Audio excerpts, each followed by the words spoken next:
Happy Monday, everyone. And I just wanted to say, I need you to go out and be sure that you subscribe to that Ask Dr. O YouTube channel and be sure to hit that little button so you can get all of these podcasts when they come out fresh off the grill.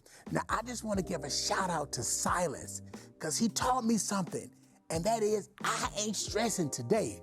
So today we're going to spend the whole day just talking about what is stress and how to manage stress. First of all, stress is something that happens to the best of us. It doesn't matter whether you have a job and you are working at school, working in the hospital, even working in production. All these jobs can be very stressful. But I'm going to tell you a secret. I ain't stressing today.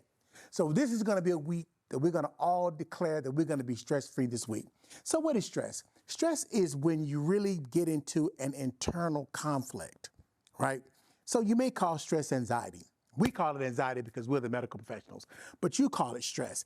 It's when that unconscious and that conscious begin to push and have a problem really reconciling whatever the issues are.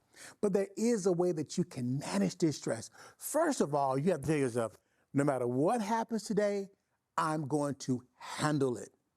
Yeah, you just say, look, I don't care what happens, I'm going to handle it today. I'm not going to get stressed. I'm not going to get flustered. You can go into your day breathing deeply and relaxed. How do you handle stress? Number one, plan your day. Plan your day. When you get up in the morning, I suggest that you start with some type of meditation, some type of devotion, some type of prayer. Do something that's going to be somewhat an early morning cathartic so that you start off relaxed. Because sometimes in the night, we can think about those things that happened the day before, or you may not get a restful night. But start off in the morning with just relaxing and breathing deeply and just doing some meditation before you do anything else, even before you pick up that smartphone.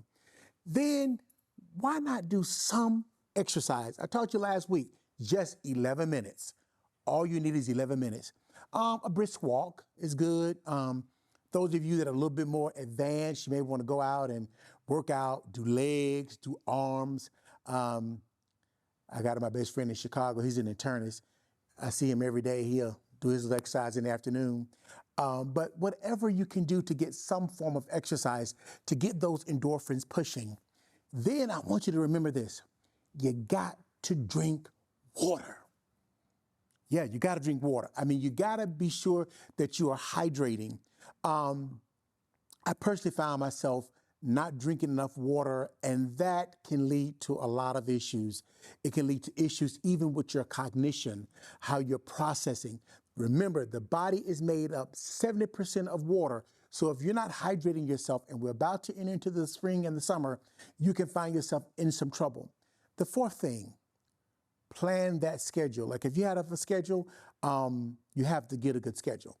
I have, looking at my schedule, I have a patient schedule. And I used to schedule them every 15 to 20 minutes. Some days I spread them out to every 30 minutes.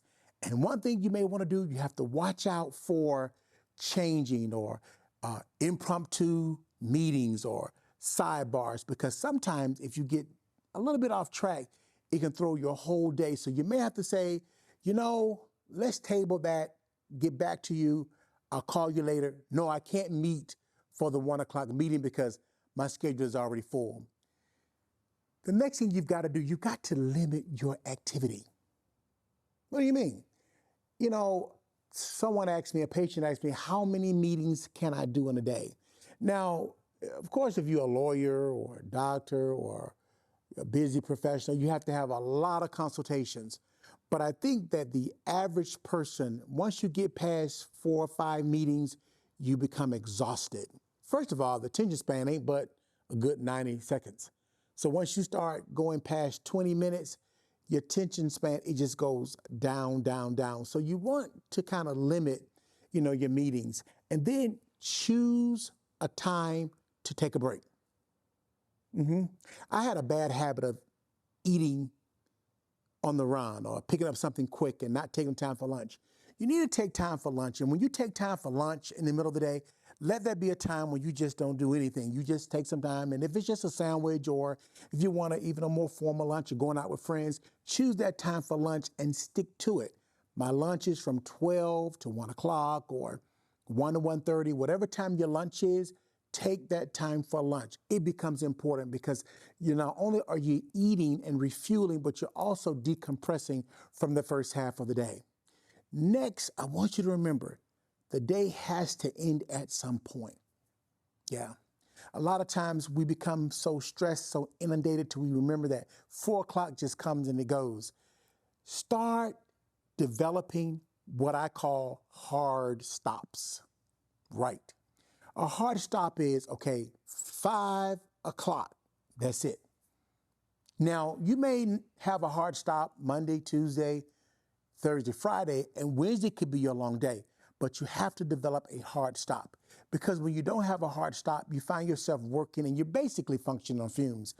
All of us, your body has to have a chance to calm down, readjust, and just restore itself. And if you don't have any type of restoration, then even when you go to sleep, you're going to wake up tired. You ever done that before?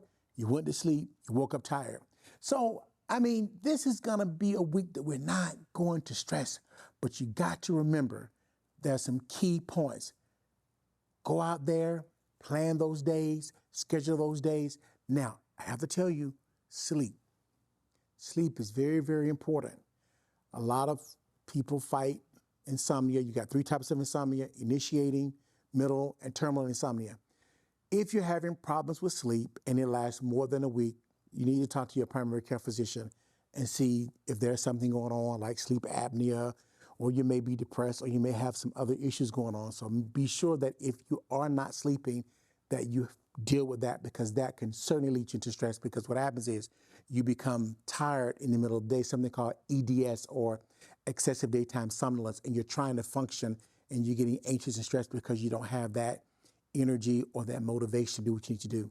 So I hope this has been helpful. And remember, I ain't stressing today. I ain't stressing today. And if you make this sort of a mantra, you will see that things will get better. You'll accomplish more, you'll feel better, and you'll rest at night. Remember, a healthy mind is essential for a healthy body. Enjoy your week. Remember, go out there, sign up on that page at YouTube, become a subscriber, and hit that little bell on the side. And I ain't stressing at all today. I ain't stressing this week. Have a happy week.